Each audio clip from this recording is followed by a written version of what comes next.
nyemi nyininka ko hadisa mi anya fo dere sukono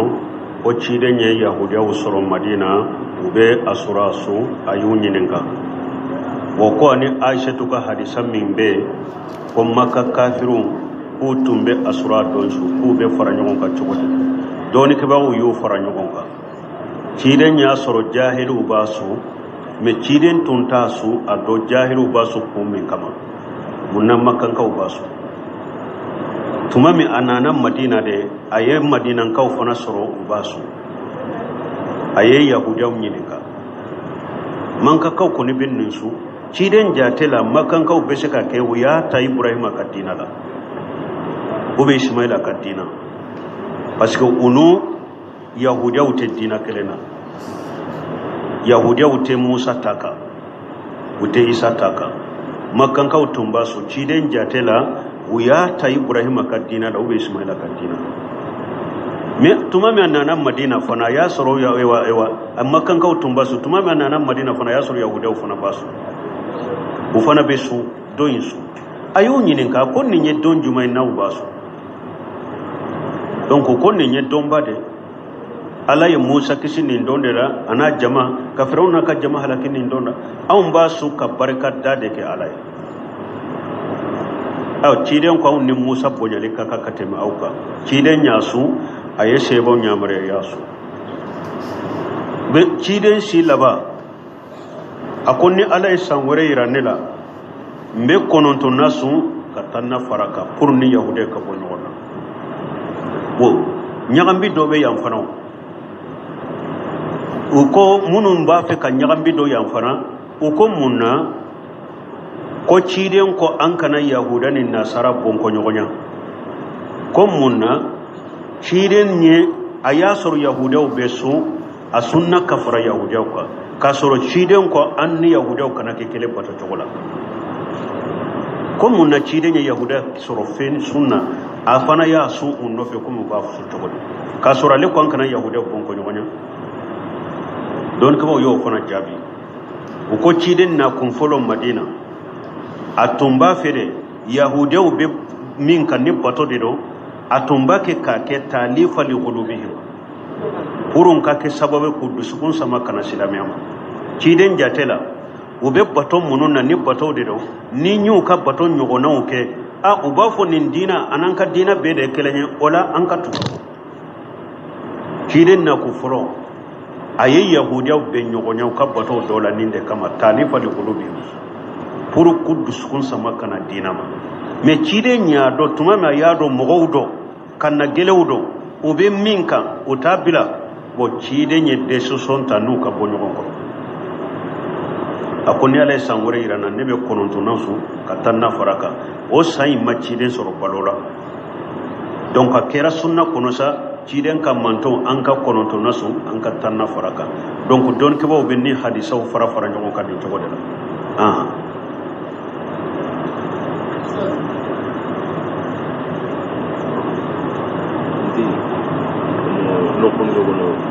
wuri kasoke tambilen da yero be wajuli de organiser mogo betani sadaqati wajuli yorola obe chogode bon mimbe jamana in kono atumbe jamana in kono ka koro hari sabe do golo ko kidime kala ko sungalo mugani wolon fulana su ko ode kidime ode lelatil qadri harisa do de nana ciden tilela shebau do de ye lailatul qadriye mugani wolon fulanala ciden ko ya lakale ciden wolon fulanala ciden kuma ko sai ko atumbe mugani wolon fulanala kadi tawatta aturiyakum akwa ka sogo benna ushema ni sai koni lailatul qadri kera mugani wolon fulanala me o kera o sande bon mogo yode jate mina wulu jate la ne ciden ko ayaka sogo ye lailatul qadri be mugani wolon fulana de la ulu jate la yenni hadisa de ta ko ewajiya wakati be sungalo sa mugani wolon fulana de lailatul qadri suwe ngina wala mugani kele mugani saba mugani duru mugani wolon fulana mugani kononto hadisa do ko an kan yini wotiro la donc lettre qadri be tallaban de la mais ka fo aben nin don de la a donente fo an ka tallabay be de nyana maya pour an ka se ka be lettre qadri ma donc min tumbe jamana en koro mbolo ka koro ka mugani wolon fulana suinke wajuli e ko kidime kala o ye bidiya de lesiritola salafu sumoke ka fo mugani wolon fula be fara nyogon ka maya ko aba sunya na mani wajuli ni sadaqati boy ni fewnya lesiritola dina do ye bidiya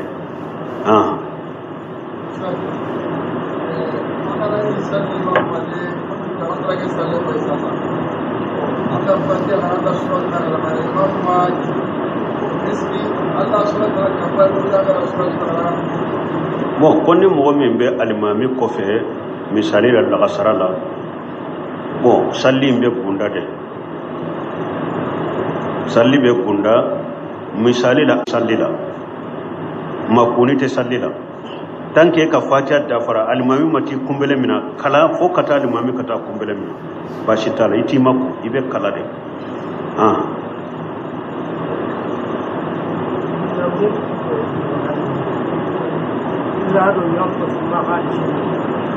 ko jakatil fitri min be bo ko akabo balola ube awori lama benya ube ale kan yin kali chogo balo ani wori lama tenya jankon na fani nyo juman ani balo juman kausa atenya yerede jakatil fitri be bo balo de la ate bo wori la dor ke boka kuma sale ate bo wori la atenye mogo ko fa chidenye jakatil fitri abu shedil qudri ka hadisa ako kunna nutiha fi jamani rasulullah sallallahu alaihi wasallam min ta'am sa min sha'ir sa min jabib sa min aqitna ta'amuna sha'iru wa jabibu wa tamru wal aqit ko chiden tirela kulu tumba bo balo de la ko ya soro luka balo sha'irun jabibe nono jala tamaro donc don ke be bolo majhabi sabai imamuna maliki ahmad ibn hanbali imamuna safai nonun ko balo de be bo jakatil fitri ibe jamana minno ka balo ye minye jakatil fitri be bo de la worila matenya ko parce que ciden tilela sanu tumbeo wori la ama fo akabo wori jela ciden ko akabo balo de la ko ciden fana cira ni bangeli de na ya sur fen wori beke jakatil fitri ni hada maden balo inte ciden cire ni bangeli de atunta doga ba fonye men ni cide ma wori fonye atala de aye balo de fo bo ko kofe ko ni ciden ka sheba wuye ciden ka sheba be ko amma deli ka sabati ko sheba kelen della ka sanu bo ka jakatul fitri la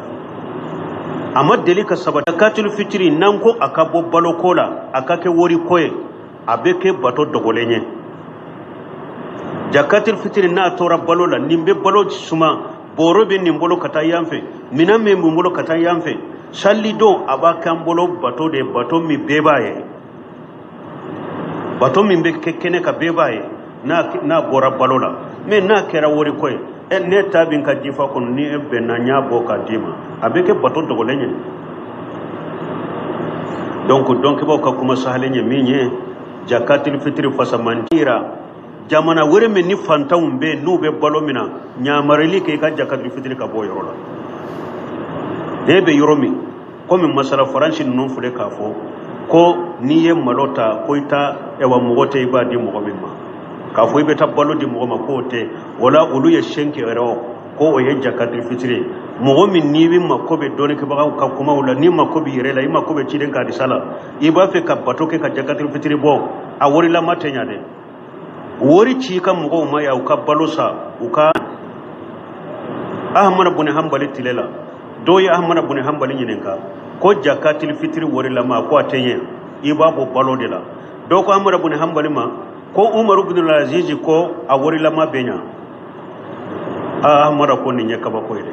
mugo be ci den ka hadisa to chogo de ko beta mo wore ka kumata akwa be ci den ka hadisa to chogo de ko beta mo wore ka kumata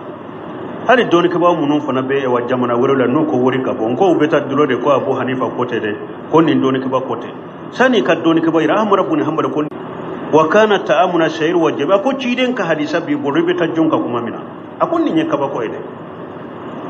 donc jakatil fitri kuma sale wori tanya de abe bo hada madem balode la kulonuga wini naida na da fajiri jadi masalu wakti ngali da fajiri jadi wa ma kinga bo ame wa wini naida na ko ayo ahida ninga o angana ya garinya ko yidina atobane ba to kelena bo shewal bani jakatil fitri wori la maw ya lenyelinka akon munum be ka bo hada madem balode la auna na shisa akwai wori de kanyi kata hada madem baloka akwai e yayira e ko ebe fendo kateme chidenka tele akwa fulana chiden ya wasado minna e jera ola e ko chiden ta hada madun kan na fado ni chiden ko kabru balola ate hada madun kan na fado e min ko wori ka boshisa wodi kanyi e yayira e de be hada madun kan na fado kateme chidenka ayekan karma gele ba de bilayle iye chiden ka hadisa bila kele afula mako de kausa baloy e ma yira sisa ko be fendo ka teme chiden ka be hada madon ka masala do ka teme chiden ka ni chiden tunte foranci nu kala hala do sisa chiden tigala tuntu do ni chiden ko kalbo balola ala bado foranci nunu bena ke chokomi ala bodo ameriku nunu bena ke chokomi ala bodo munna ala ma fo chiden e ko aka bo balola me jamana do bere ni i ko ibe balota ka di mo ma ite mo soroe e wa fo wori de ka boyde ala ya fo ala ko ibe arjanna kono me tanke ni hada madin sara shedu shelala ni juru bila shedu shiyate jurun yafa cide nyen ni fo che nya tilela ko be do kelela ala ko cide ma ako sagi ka wala ninte juru shentala eska ala ye ciden toyte tuma ma koddo ni sara doro ibe arjanna ala ye jibril su ciden ma akon ni mo sara jaharu lay shede suira jahadun shedu suya abe junube ya fima nure ya fanye sisa amari bangale kaywa ciden te min do ne ala bodo aya toywa munna alama ewa faranci nunu almirika kala hannu fo ko jakatu fitri ka bo worila munna ma bila ciden ne mumma ama jibrila ciama ko ciden ka fonye ede be fendo ka teme ciden ka don ke ba munu bu yere bila nim place nunu no be ciali ba de la dinala hada maden ka ta ciden tala ani shebo yemmin fo donc kuntim be ne faraka ke albani yemmin fo tuma mudu ya nyininka ko shiga jakatu fitri worila ma yere bila o place de la donc mo kan ni fam o yoro la e ko ñinen kala munde ko mo bonu me sufen nafila ke uti fajiri salli on ka sufela nka suri fela tahajjuru wajurila sufen suri na nyemminke bako je kono bolo fula bo nyini nyo faram fanche o kono nyafo hadisul qudsi la ya ta kunu ما تقرب إلي أبدي بشيء أحب أن كم مسيرو فادي ودي كدي على كتمان بمسيرو فادي من كنا فيلا أوا دوني كباو يا إيرا ni mogo munun tara si ni sufen nafila la ni yere yado ibe se kata si nafila yorola fajiri salliti da ufula fara nyogon ka hera fara la nyogon ka men ni mogo yado ni ne tara ewa su salli yorola su konona la fajiri ntese ka wulimbe sino kode su konona salli ntoye fajiri de farda de ko soro jamala wone kanyi kateme kata su be ken nafila la fajiri wakati kiso sino kola fajiri de farda ni be se ki fara nyogon ka i chinya na ikan nafila ika fajiri fana salli hera fara la hera ka ni te sola sunna fila toye ikada ka sino ko fajiri kata fajiri la ika fajiri soro jamala ka salli wode kadi alay kateme be nafila minke ala yere yode fo jonta yere gerene ala la di fo ye min kadi nye kateme ka farda ka folo farda inde kadi alay kateme nafila ka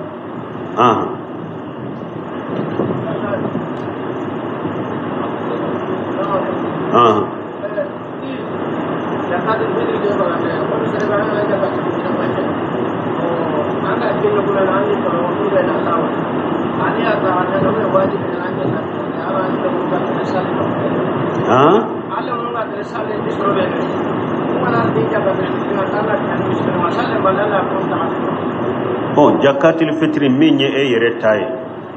e ka jakatil fitri bon i ka balma suru min be iya wele ko karasa nye jakatil fitri i ka jakatil fitri fule nka jakatil fitri nya dima ate daga ye e ka Allah sago salli ka teme ka to i bolo de a wele akana ka jakatil fitri bon aka bo e bolo salli sanni kene ka jigi aka takatana sanan kata salli kene la ube aka mogo yirila nka jakatil fitri min niya di karasa bi kerefe ta kalifa ola ni salli bana ube ni wakati min niya sorombena ta bolo aka bo e bolo ayire kanata ube aka mogo yirila kiyin kone kata kalifa ola abora e bolo donc na bo bolo na ya ata wakati mais salli kana teme kato e kamarala salli kene kana jigin kato e kamarala de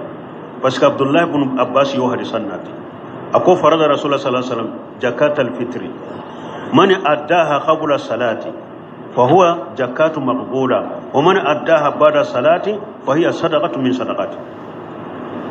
Abdullah ibn Abbas ko ciden ko ni mo minye zakatul fitri bo sani an kata salli kenela ako jaka mina lembi bolo ema deja abora tigi bolo ni nye walita de e tate ni nye abe daga hari ni salli kene jiginen ko fe ikan nintila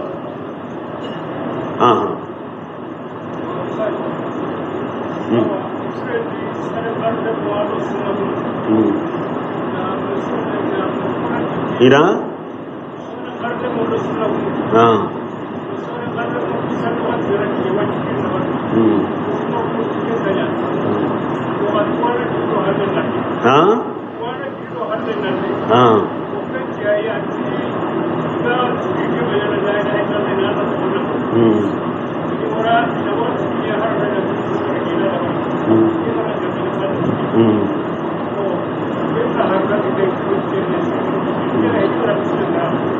te ni nye min nyininka aye groupe do togofo na benne ka nyininka li sariya wala groupe te tay togoma ko ibe nyininka li kaka ube nte groupe tay togoma ko be jabu kaka anka karamo ke anye dina ta munum bolo Sheikh Muhammad bin Usaymin rahimahullah ako cinya be se ka bange ni ma mo togofo la nyini be kuma fota wude ka do bi togofo kara dukko ka nam Suleiman wuro hele yofo ako ulube Saudiya dawlatu tauhid ako ko dola ikana ewa ululla je ko dola kibo kede ulube tauhidi jamana dela ulube sunna jamana dela jamana ka fama tauhidi sunna jamana ka population tauhidi sunna jamana ka limame tauhidi sunna jamana ka karamogo tauhidi sunna ane be yoro me tauhidi jamana te sunna jamana ta ay kelenya wa mo kan nin kolosi ni mogo ko ibe tawhidi tigi kele Saudiya ini Saudiya gouvernement be nyogona ni ko ibe sunna kele Saudiya ini Saudiya gouvernement yere de be nyogona sa gouvernement yere de bi kele bo yam fana ulube sunna de kele ulube tawhidi kele afama wo a population illa marhim rabbi ulube tawhidi ni sunna de kele ay kele nyawa bo ni ba be dawa ka ke mogo kan nafa sura la ko do korosala donc amba kanyi ni kali jabi gorobali la bidia ani sunna misiri kelena jama kulu dobe misiri kono la testami sunnatu wal bidia sunna mo ko ar salafu ko sunna ni bidia te se ka fara nyonka illa wa yakhriju hidahum al ukhra na ko ka sunna ni bidia ko ni fara nyonka kelembo utesika jini ni tasma be nyon sor minan kelena utesika nyon sor minan kelena ewa sunna ni bidia te se ka je misiri kelen kono no ya ye misiri ko sunna mo ni bidia mo ku be sunna mo de tabila bidia mo tu tabila aw sunna mo de ya tabila don ke ko sunna mo ni bidia mo be se ka ke misiri kono ni yere ya do ebe misiri min kono bidia mo be me ebe se ka tinya bange ibe se ka tawhid fo anyema ibe se ka sunna fo anyema ibe se ka bidia fo ka kele anyema kara dukuka e yere bado nin tora nunun chela Allah ba won laba bidia imbe kele ka boya mbe bidia ge ka boya e bidia mogo min be mi e sunna mogo min be bidia misiri dola nin chogola e bado fanga bila ibe se ka kuma ibe se ka tinya bange a meo men ni ala sonna ibe bidia in kele ka bo misiri kono e be se ka tonni misiri kono ube kinto ni misiri kono be bidia keleli minke hari ni ma ba pew a fanga be baya abe dogoyale dobe bo bidia fanga la ya uko ibe se ka to uchela wala men ni uko sunna ni bidia te se la testamid didani uko sinama fula te se ka fara ɲɔgɔn kan dɛ uko sunna ni bidia te se ka fara ɲɔgɔn kan misaliya be comme ni ala ko walan tarda ankal yahud wala nasara hatta tatabi millatahu ala ko yahuda ni nasara te jeyma bora fonni faraluka ni tuguruku di ka dina la awo ko bidia mo bo cogo de la ni e de ma fara ka bada te farika ni e de ma fara bidia mo ka bada bidia mo te yelema ko abe fara sunna mo ka donc ambe min fo te se ka fara ɲɔgɔn kan ni yere ya do ibe bidia mo cela ba ewa no bila ibe se ka no bo ibe se ka bidia in kele ka boy ube ibe se ka bidia in kele ka fanga dogoya to u cela silamaya masalaha benina men ni yere ya do te se ka ninke bo u cela te se ka nye u te se ka fara ɲɔgɔn kan